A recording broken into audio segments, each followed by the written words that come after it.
começar, a gente vai trazer um assunto também muito importante que merece a nossa total atenção. Nós vamos falar sobre acumulação compulsiva e os prejuízos que essa síndrome pode causar na vida de quem sofre com ela e muitas vezes nem sabe. A doutora Kátia Petribu, psiquiatra e presidente da Sociedade Pernambucana de Psiquiatria, já está aqui na Casa do Tribuna, está nos aguardando para esclarecer todas as dúvidas a respeito desse assunto. Está no ar para todo o Brasil, mais uma edição inédita do nosso Tribuna Independente, feito assim com o coração, especialmente para você.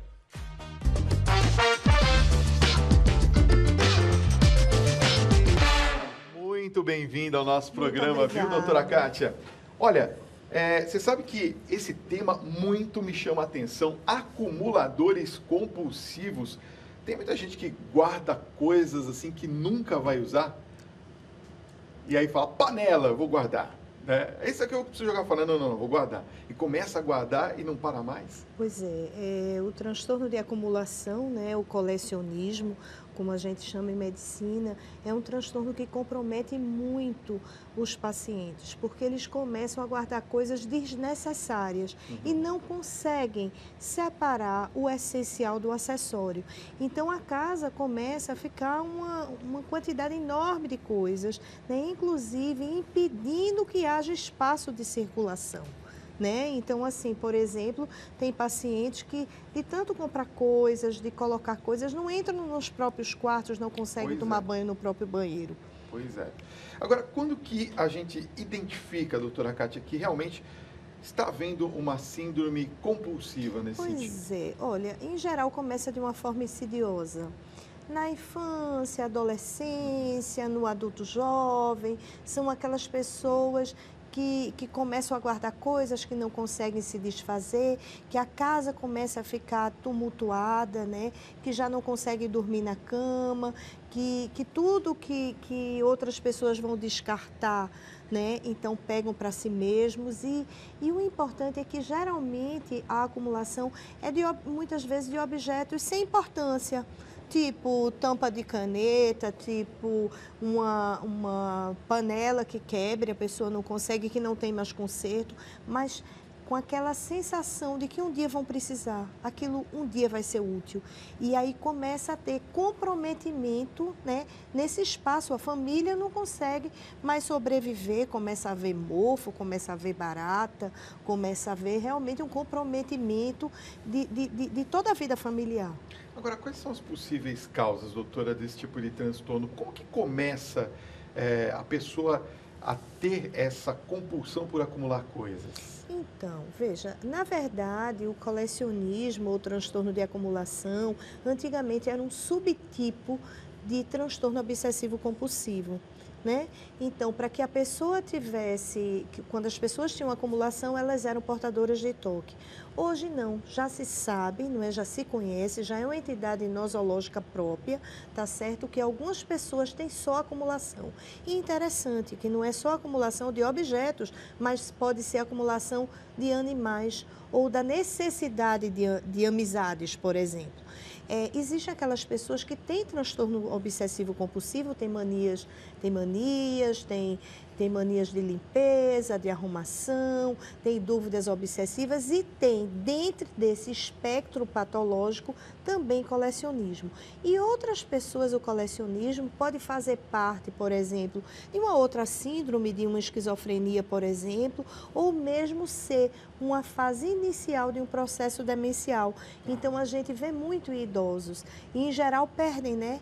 Misturam às vezes as coisas, às vezes o dinheiro da aposentadoria naquela confusão de objetos inúteis guardados. Eu lembro que a minha mãe, ela costumava guardar todas as contas, as coisas que a gente pagava ou que eram outras coisas que ela tinha de papéis, acumulados todos num lugar só. Então ela ia lá e colocava tudo naquilo. Depois que a gente devagarzinho, não, peraí, vamos organizar um negócio aqui, outro ali, a gente vai separando um pouco.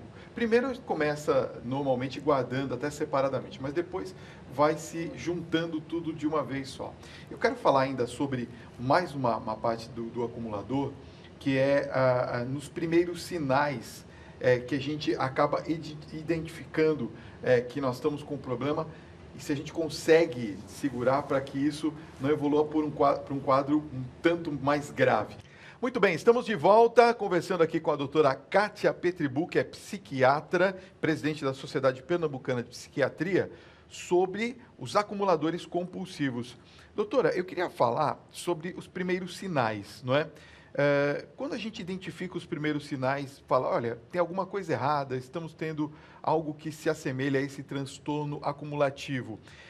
A gente tem alguma maneira de impedir que evolua para um quadro mais grave? Olha, é insidioso, né? Mas aí a família pode ir vendo, assim, aquele horror de coisas, né? Sendo junto, a dificuldade. Então, assim, vamos fazer uma limpeza no armário, vamos agora no final do ano doar as coisas que não usam, coisas assim que há 10 anos, há 15 anos, que não tem um significado afetivo, não. A pessoa entra em pânico. Às vezes, assim, perde uma caneta, perde um lápis, mesmo sem importância, a pessoa entra num profundo sofrimento.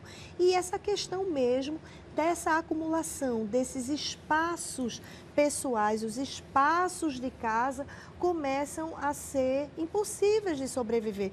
O paciente, muitas vezes, ele vai dormir no sofá da sala, no cantinho, ou mesmo no chão. A mesa não consegue ser utilizada, ele come sentado numa cadeira, não pode receber ninguém em casa porque a casa está toda tomada. Não, é interessante. Ela não nota então, isso, né? geralmente, os portadores de transtorno de acumulação, eles têm um pobre insight, eles têm dificuldade em avaliar esse comprometimento. Muitas vezes, a família, né, os amigos, percebem antes do próprio paciente. Em geral, ele fica muito revoltado, porque, assim, é quase delirante. Então, o paciente, muitas vezes, ele acha que é verdade, que aqueles objetos colecionados podem ser de importância em qualquer momento. Tá. E aí, por isso, eles guardam. Por isso eles guardam. Agora, sim, enquanto guarda coisas assim limpas, isso é bom. Mas nós já tivemos casos no Recife de uma determinada senhora que passou 12, 15 anos catando lixo na rua. Ela morava no bairro da periferia, tinha um quintal muito grande, inclusive os vizinhos que denunciaram a saúde pública devido à quantidade de roedores, de ratos. E para você ter ideia, foram 8 carros, né, de lixo, não é, caminhões de lixo para retirar todos os entulhos. Eram latas, eram garrafas, eram tampas, eram restos de madeira, lata de tinta, restos de construção, e que ela tinha lá um carrinho que ela saía pelas ruas catando ao longo de anos tudo que ela ajudava. A casa era uma coisa assim terrível, não é? Eu não sei como aquela senhora conseguia dormir porque era um mau cheiro, eram baratas, roedores, de tanto que acumula. E existem pessoas também, a gente já teve contato com casos que acumulam animais. É isso que eu ia falar. No caso de animais, a gente vê aquelas pessoas que às vezes têm, sei lá, 30 gatos, né? 50 cachorros. Pois é, e o pior, né? Porque muitas vezes não é aquela questão do abrigo, de você abrigar para tentar uma família que acolha, mas muitas vezes é essa dificuldade de se desfazer. Inclusive, muitas vezes a pessoa não tem nem condição de manter esses animais. Verdade. Esses animais ficam doentes, esses animais não recebem vacina, esses animais ficam desnutridos, magros, e a pessoa não consegue se desfazer. Tem casos, inclusive, eu nunca peguei um caso desse, mas há relato na literatura que mesmo depois de mortos, ficam os restos mortais, os ossos, e a pessoa não consegue enterrar, se desfazer. E aí a vizinhança, então, alerta, não é, a saúde pública para que aquele resto, aquele animal morto, ele seja finalmente enterrado ou algum destino seja dado. Olha, eu quero que você me ajude a entrevistar a nossa convidada, participe com a gente, 11 95033 6870, pode enviar a sua pergunta, participar aqui do nosso programa e claro que nós vamos ler aqui as suas mensagens. Vamos a algumas mensagens aqui dos telespectadores. A Luiz Helena de Brasília, Distrito Federal, está perguntando qual que é a diferença entre um acumulador e um colecionador. Então, Veja, acumulador, não é? O colecionismo, a pessoa começa a guardar coisas sem sentido, coisas desnecessárias. Ele não consegue separar o que é fundamental do que pode ser descartável. Tá. Enquanto que uma pessoa que é um colecionador de selos, um colecionador de figurinhas, um colecionador de papel de carta, isso existia na minha época, nós colecionávamos papel de carta. Há um propósito, há uma finalidade, existe uma organização, né? Enquanto que o colecionador patológico coleciona os mais diversas coisas, muitas vezes coisas completamente desnecessárias, havendo um comprometimento da sua vida e da sua vida familiar. Verdade. Tem uma pergunta muito interessante aqui da Eliana de Bauru, São Paulo. Um beijo carinhoso para vocês de Bauru.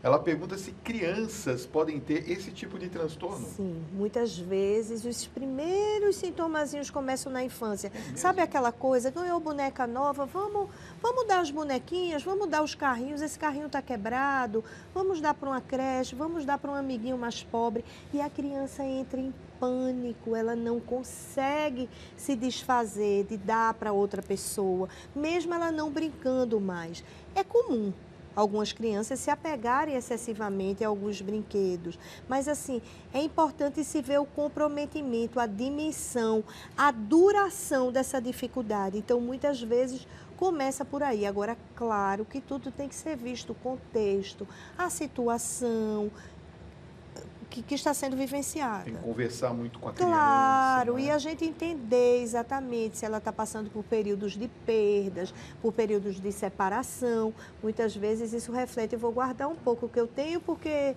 meu pai se separou da minha mãe, porque eu perdi recentemente meu avô querido.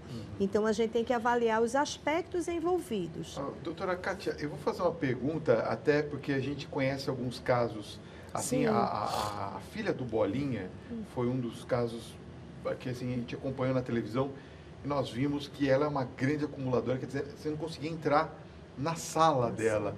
Estava tudo jogado ali, as coisas todas jogadas. Quer dizer, a pessoa muda, inclusive, de casa, doutora, Sim. e leva toda a tranqueira, se eu posso dizer assim, com ela. Às vezes não, às vezes não. fica. Eu conheço casos de pessoas, de pacientes que têm assim, um apartamento, 2 apartamentos, casa para guardar as coisas e dormem na casa do vizinho, do filho, da mesmo? mãe. Quer dizer, Sim, porque não lá? entram. Sim, porque é uma casa que já a pessoa não consegue Aquela entrar. que você abre a porta, cai tudo em cima de você. Então assim, como não consegue mais entrar, ir ao banheiro, deitar na cama, a cozinha está completamente tomada, tem livro, por exemplo, até dentro da geladeira, enfim, a pessoa, aqueles lugares são os lugares do colecionamento.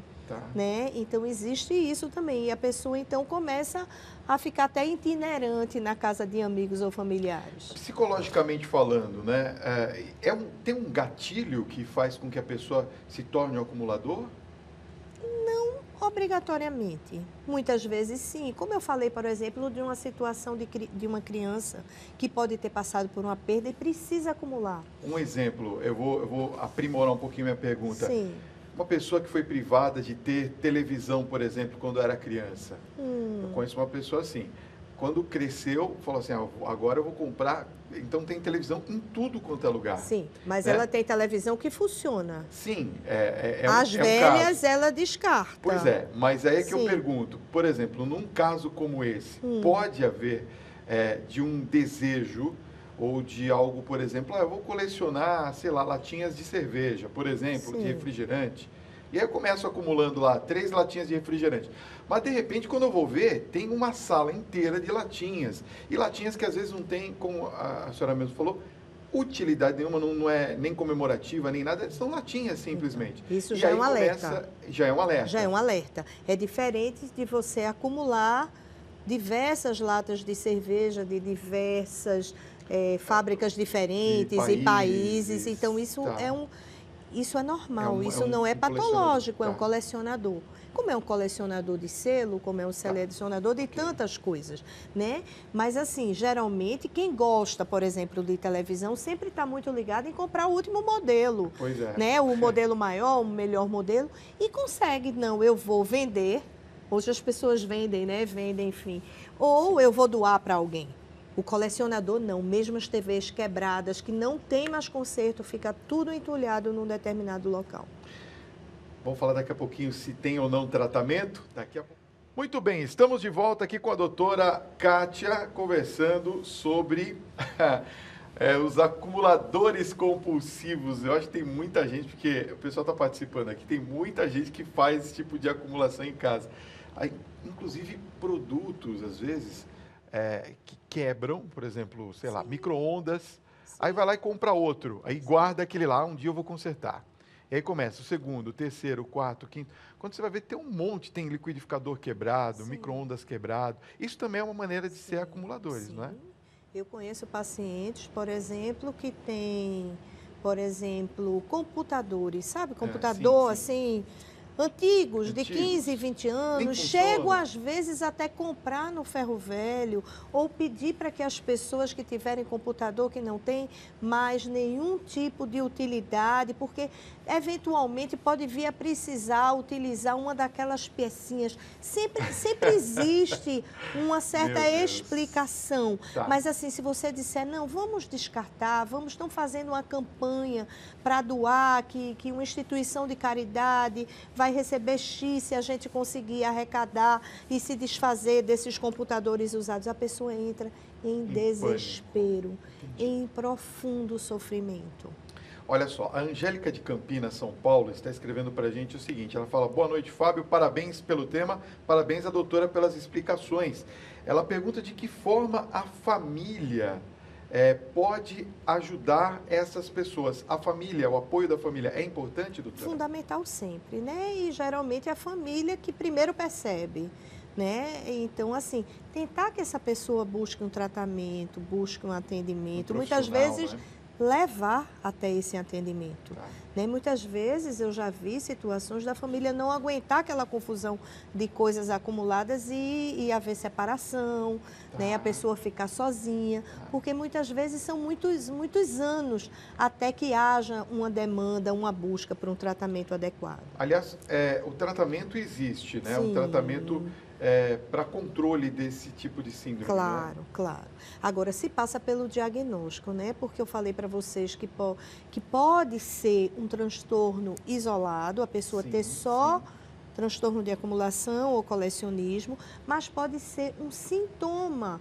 Talvez um primeiro sintoma de um quadro demencial ou um sintoma de um transtorno esquizofrênico. Então, assim, previamente ao tratamento, é necessário que haja um diagnóstico adequado por um profissional médico, psiquiatra, e a partir disso é instituído o tratamento adequado. E é utilizado medicamentos? Sim, podem ser utilizados medicações, se for só a síndrome, geralmente antidepressivos, inibidores seletivos de recaptação da serotonina. Se o colecionismo for um sintoma de uma demência ou de um transtorno psicótico, nesse momento, essa outra síndrome deve ser tratada conjuntamente, associado à psicoterapia, geralmente psicoterapia cognitivo-comportamental. Tá. Aí a ajuda do profissional é muito importante nesse momento, também, né? Um profissional de psicologia, não é? Num tratamento assim integrado, e muitas vezes a família precisa estar junto para entender o que é aquilo, né? Para poder ajudar de uma forma eficaz. Quer dizer, a importância não só do apoio da família, com a participação no tratamento também, não é isso, doutora? Porque a família está envolvida, né? Se ela mora naquela casa, enfim, como é que a gente vai fazer? Pois é. Né? Não é? Muitas vezes o terapeuta, no nosso grupo, já aconteceu o terapeuta de ir em casa, entendeu? E aí tentar separar, tentar se desfazer, né? E são coisas assim impressionantes.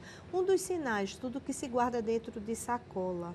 Sabe aquela coisa que a pessoa vai entulhando nas sacolas? Verdade, entendi. Entendeu? Então, assim, vai entulhando na sacola.